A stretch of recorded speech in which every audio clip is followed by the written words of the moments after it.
from normal Japanese VCs. Our next two panels are going to be VC profiles, and coming up is all the sexy, cool topics. So AI, deep tech, robotics. I guess we don't have crypto on there anymore. I wonder why. Ben Parr, did you guys notice another trend today? Seems like hats for VCs are in this year. All right, Ben, if you can take it away and try and keep it lively, folks. We are between the next panel and beer. We will not prevent you from getting beer. So we're going to make this fun and entertaining. I guess my company is now called Octane A instead of AI. So hello, all. I'm going to allow the panelists to introduce themselves. There's a couple slides. I want to give everyone, including myself, a chance to talk about each of our funds and some thoughts that we each have on AI. I'm going to ask them a couple questions. If someone has a deep burning question, you could raise your hand. I will try to get that in, but can we move the slides by chance so we can just talk through our different funds? Oh, there's the clicker right here. See? Magical. Hi, I'm Ben. And where does it go? That way? I'm trying to figure which direction. There we go. Oh, see? There we go. So I'll go first and then we'll go down the line. So hi, everyone. I'm Ben. Say hi, everyone. I know we gotta have that energy. I see some people have ice cream. Good job. My original claim to fame in Silicon Valley. I was the co-editor and editor at large of Mashable, the tech news website. I wrote 2,446 articles in my 4 years there. I wrote a best-selling book called Captivology. You can get it. It's in Japanese. You can get it from Amazon. It's called Attention in Japan. And then I started an AI company called Octane AI, which powers AI for e-commerce. Most Shopify brands use it. It's profitable. I don't know how many of those you know. And then a couple of months ago, my co-founder and I started a new firm that called Theory Forge Ventures. We are investing in historically non-tech industries, specifically like things like construction or real estate or areas that are where AI can have a real pronounced impact and make real money. Because my co-founder and I built an AI company almost a decade ago, we have a lot of founders, a lot of VCs coming to us for help on AI. We have deep technical expertise in this area, and we're writing typically the second largest check into these rounds in pre-seed and seed. And we have a lot of amazing LPs, including some of our earliest investors, Bullpen, FJ Labs, a bunch of others. And my co-founder is awesome. He's one of the leading experts on autonomous agents. He was one of the first product managers at Ustream at 19, some other stuff. So I will stop talking about myself at that point and just some thoughts on the future of AI, because that's what we're here to go and talk about. So I always like to remind everyone that AI today is the worst it will ever be. Imagine a year ago, there was no ChatGPT. Raise your hand if you use ChatGPT. Raise your hand. Seriously, who has not used ChatGPT? We're gonna fix that one. Don't worry. I'm gonna make you do it tonight. But remember that this stuff is the worst it's ever going to be. It'll only get better, and it's already incredible. And I talk a lot with Gen Z and Gen Alpha because I do TikToks because I'm insane. And I found, like, I just did a speech at my alma mater, and almost every student uses ChatGPT every single day. Guess what happens when students use something every single day? They become really proficient with it. They start using it every day. It becomes a part of our everyday lives. And so ChatGPT is not a fad. These things are not a fad. They are becoming mainstream with your kids, with your grandkids, whichever age you may be. I will say one area to really look at is autonomous agents. These are AIs that self-direct themselves. So instead of giving an AI a prompt, you give it a goal, and it keeps on giving itself prompts to achieve the goal. Like you could give it, I want you to build a program that does X, Y, and Z and can send out tweets and things. And then it'll build it on its own. They're going to see more of that, and you're going to see more companies use it. And lastly, and I'll stop talking, my hot take is in the next 5 years, you're going to start to see billion-dollar valuation companies that have 5 employees or less. They'll use AI to do everything from sales to marketing. I'm already seeing these companies pitch me. You're going to have multi-billion-dollar companies with very few people. We've never seen efficiency like this ever. So I will stop right there. And that's that one. I'm going to give it over. Nuno, introduce yourself. Hello. Hi, Ben. It's very difficult to follow you, right? Your level of energy is like here, and we're like here, but I'll try. Okay, so A pound of caffeine. I will go that way as well. Although my voice may fail me, but I will go until the end. If we could go maybe to the next slide, and to the next slide, because These are pretty slides. they're very pretty slides. The topic that I often talk about is disrupting the disruptors. We invest in AI, we invest in robotics, we invest in frontier and deep tech. We also invest in consumer, shockingly enough. We have invested in a laundry detergent company, direct to consumer 2.0, we call it, because they actually have a chief science officer. Their formulations are their own. So who are we? And what's cool about this? The cool thing is we actually use AI internally. That's shocking.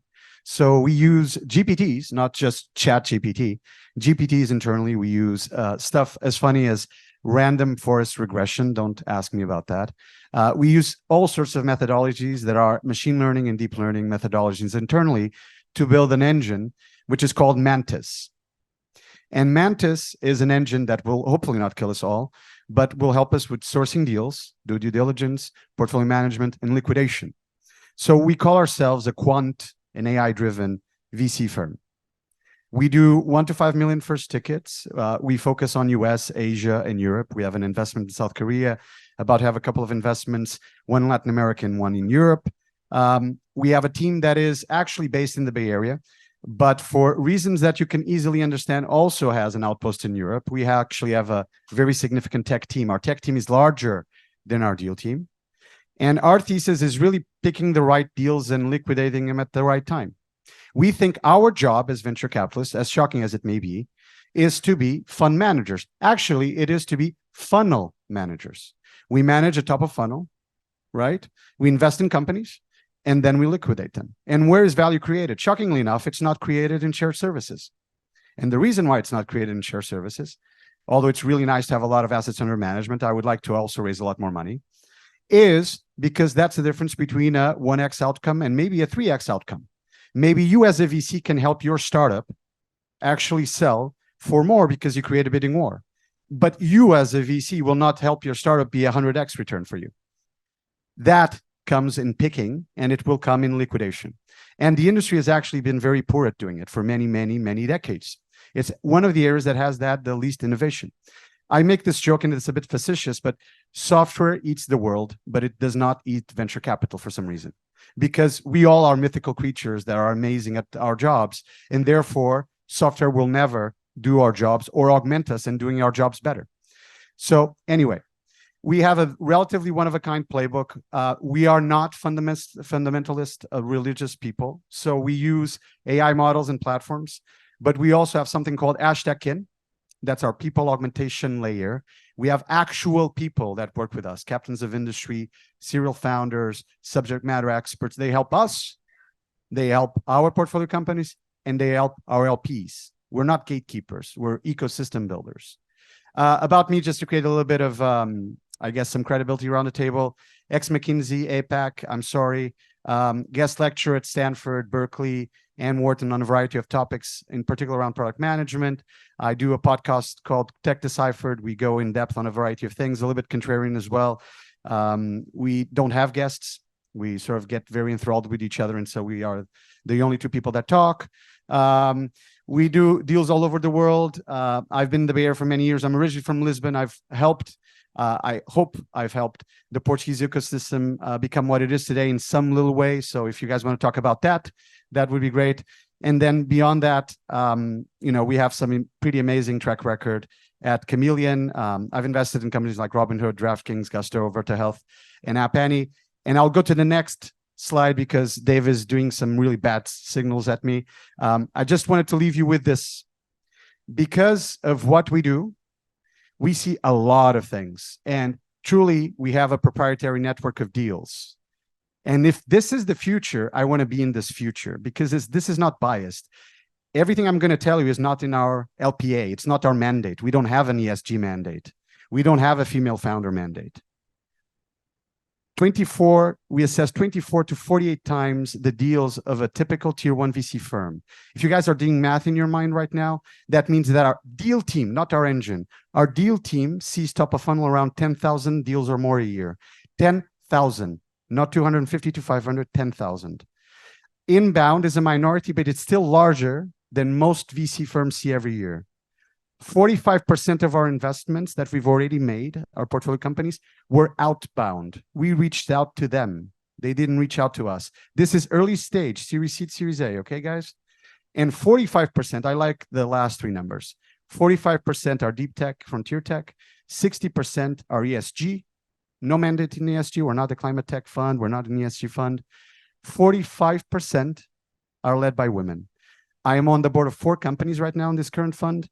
3 of them, the founder CEO is a woman. So if this is the future, I want it.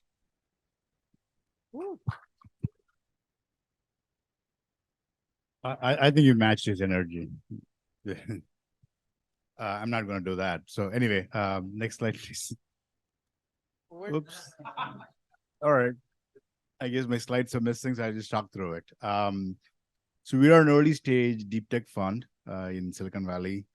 And what we define as deep tech is companies that have deep technical IP, where some form of technology is the primary differentiator. What has happened in the last 20 years in everywhere is that, we have built enough platforms that anything is tech. Most of the differentiation is in execution or business model innovation or finding out a latent demand. We don't do any of that. We do mostly companies that have some fundamental science breakthroughs that are starting to commercialize. Companies that have some fundamental IP, either it's spun out from labs, whether it's university labs or corporate labs or research labs, or experienced entrepreneurs kind of combining a bunch of technologies to solve a problem. What we try to do is early stage where, unlike SaaS or consumer, where even at seed stage, there is some validation, some revenues, some customers, whereas in deep tech, you're developing a product until about Series A. So you need to have high conviction based on what you see in the technology. So that's what we do, right? So we don't ask for what's your revenue, what's your customer, all those things. We basically look at the technology and say, okay, this can actually disrupt this market and this can actually be a big company. So that's our focus and that's our value proposition. And this is what VCs used to be, by the way. When I was doing startups in the mid 90s to late 90s, if you didn't have something proprietary tech, something that's unique technology, you didn't go to VCs. You asked your uncle for money, right? But I think things have changed along the way. But we are like the OG VC, if you will. So we're in our fund 2. Our first fund was a $30 million fund in 18-19. It has done well. I think we'll probably end up in 7 to 9x. I think right now we're at a 3x. In terms of focus, deep tech is never the same. So the key thing that I'll say is that today's deep tech is tomorrow's commodity. So whatever I built, for example, 20 years ago in like 3G wireless is today's $1 chip or $2 chip, right? So things keep evolving in deep tech. But some of the focus areas for our current fund is robotics and industrial automation, quantum computing, and the next generation of computing. Third is around kind of energy, battery technologies, the EV ecosystem. And then the fourth is kind of the intersection of health with computer science and electrical engineering. So some people call it tech bio, some people call it digital health, but we look for key IP in those areas. So that's the areas that we focus on. I had one slide on robotics. So, over decades, we have gone through platforms, computing, microprocessor as a platform, then, computers, personal computers as a platform, internet as a platform, mobile as a platform, cloud as a platform. If you're looking for what the next platform is, it's actually robotics, right? I think robotics has a lot of connotations, especially in Japan, people know robotics, but the robotics of Japan and Germany is different. I think today's robotics is fundamentally very different. And if you're looking for a next generation platform, it's actually robotics. And then most of the VCs run away because robotics means hardware, right? I think you should not, because most of today's robotics take basically off-the-shelf hardware and have all the IP in really AI and software. So it's really, if you want to bet on AI, today actually a better bet is to do robotics rather than LLMs, because there's crazy amount of money going in there and crazy valuation, whereas robotics, you still can get great valuation. And the industry demand is just surging. Every vertical you want to take, construction, agriculture, logistics, manufacturing, any sector you take, the need for automation, need for robotics is just very high. Yeah, so that's our key insight if you want to talk about. But yeah, see, I didn't need slides. We're going to try to still make them appear for the LPs out there. If you want to see these beautiful slides, you go find them. You go find Karthee, all right? You go do that over cocktails. Oh, wait, I think we're having something appear now. Show the slides. We got to do this. We're gonna fair to everyone. Here, I can't. Oh, what is deep tech? I already talked through it. What is deep tech? Just go through the slides. I don't think I want to repeat it again. I'm just going to show them because they are beautiful. Look at these great results. Look at these great numbers. Look at these great past investments. We're here to build each other up, everyone. We're closing our fund too in the next 6 months. So yeah, we're looking for the last $10-15 million of capital. So I think we're all of that. But and look at these amazing robots in this. Robots. I'm just here to pitch you. All right. There we go. So you can just email us for all the slides after if you want to. You like break your brain on amazing deep tech stuff. All right. Hi. Hi, my name is Binh. Thanks for everyone for having me up here. I'm the co-founder of ABV. We are a seed stage fund located in Ho Chi Minh City. Our first fund is a 2017 vintage fund. Our current fund that we're deploying out of is a 2021 vintage fund. It's 64 million. Our goal is to build a portfolio of 30 companies. We're typically the first investor in many of our companies, or first institutional investor, reserving about half the fund for follow-ons. We're only about 13% deployed as end of Q2, so we've been slow. Didn't do any deployments in all half of last year, but we're seeing good deals now. Across our two funds, about 36% of our companies are AI companies. We have 3 foundational model companies in our portfolio, all verticalized.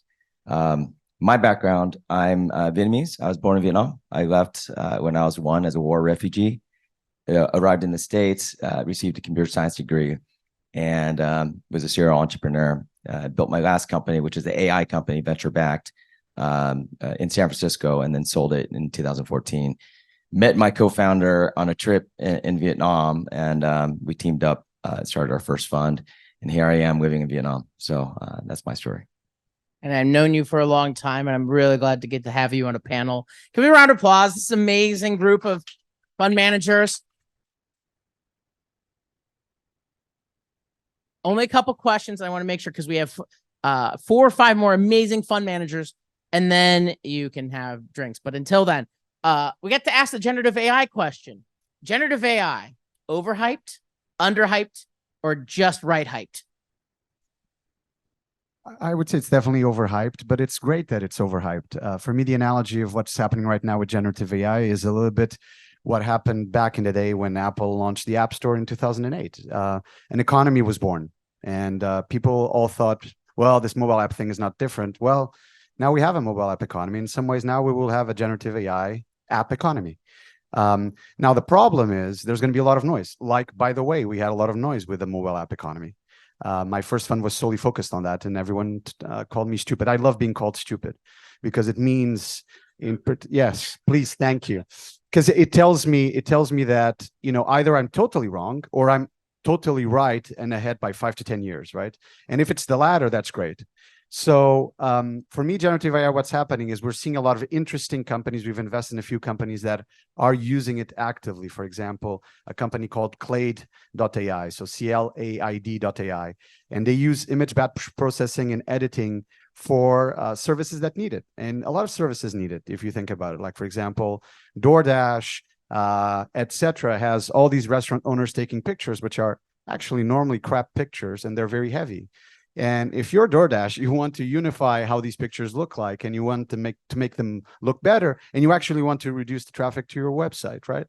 So they do that, and basically, guess what? Generative AI is an amazing application for their tech. They use deep learning already, and they can actually now generate products on your website, right? automatically with different backgrounds, with different scenes, with different elements to it, etc.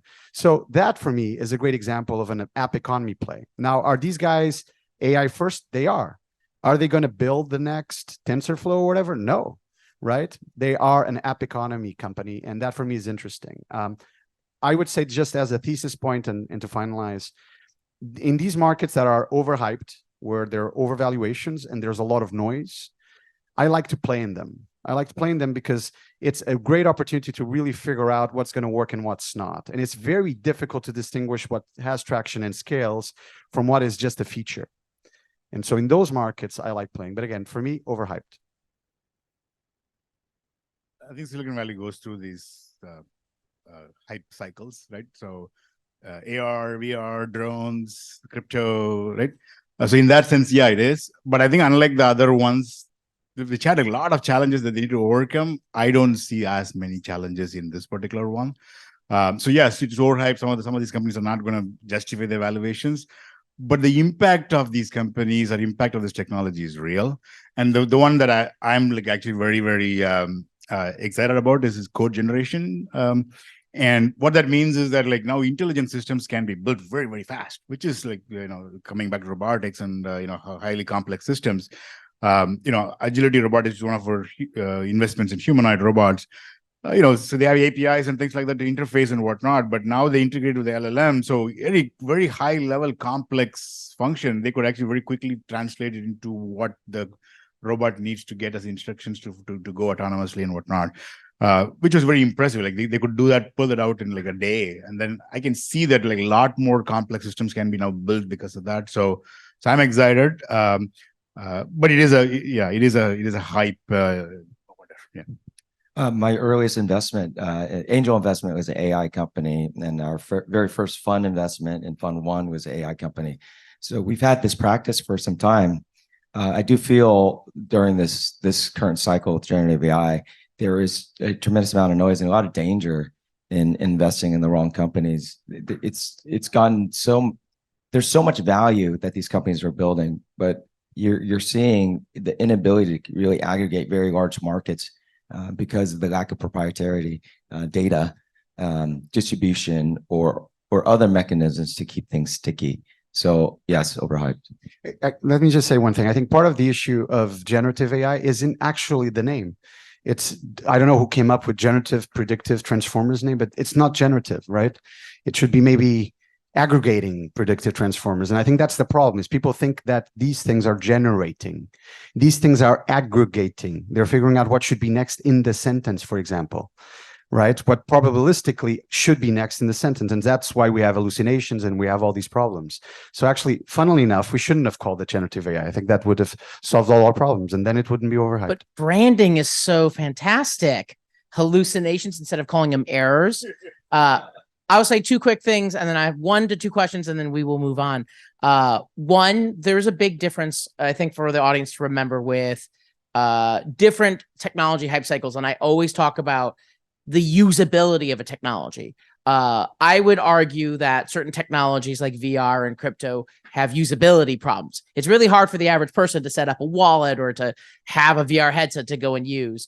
This new generative AI trend has a big advantage over those, which is it's very easy to use. Same way it's very easy to use mobile. It's something that the natural user interface, it's the easiest interface for people to know, which is chat. And so while there are clear limitations to generative AI because it's so usable, this is why you're seeing students use it in daily life. This is why there are real opportunities, and it will probably have more sticking power than a lot of other technologies. The only other one I'll say is, never forget, generative AI is one very tiny portion of a tiny portion of deep learning, which is a tiny portion of machine learning, which is a tiny portion of the overall AI section. And don't always conflate the two. It's a very tiny portion. There's amazing things being done in other parts of AI, like deep technologies, AI for climate, deep machine learning, always worth remembering.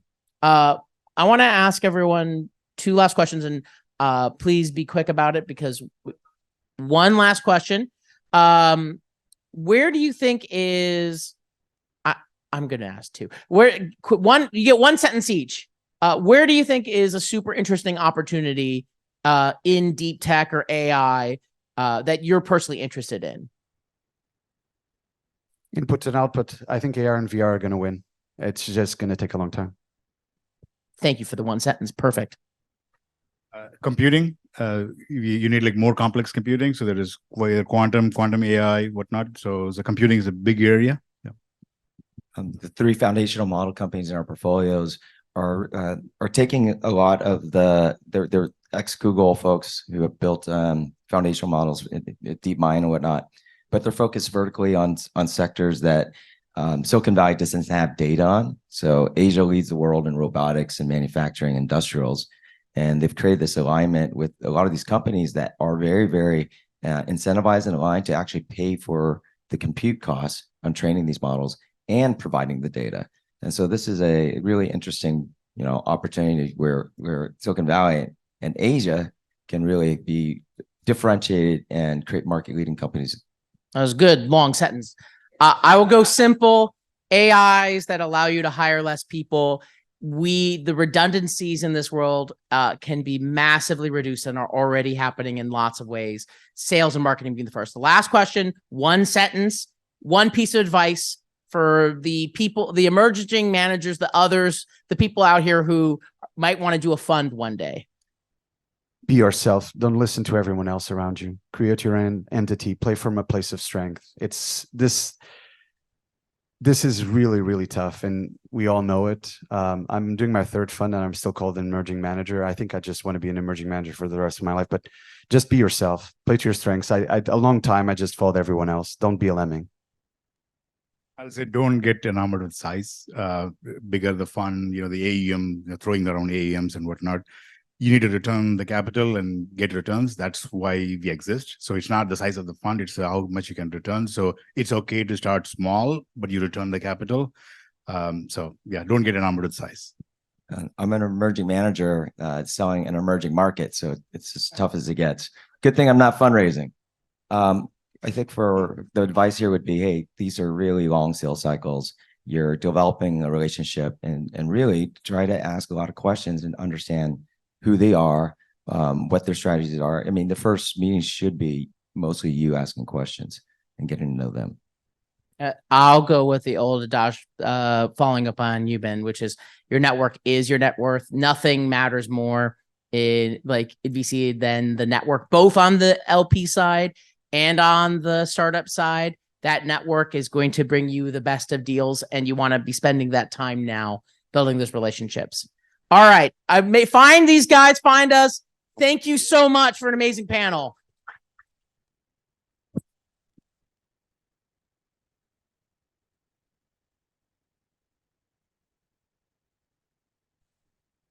All right, last panel of the day. If you can kind of come up here, we're going to play some games and have fun and do it very quickly.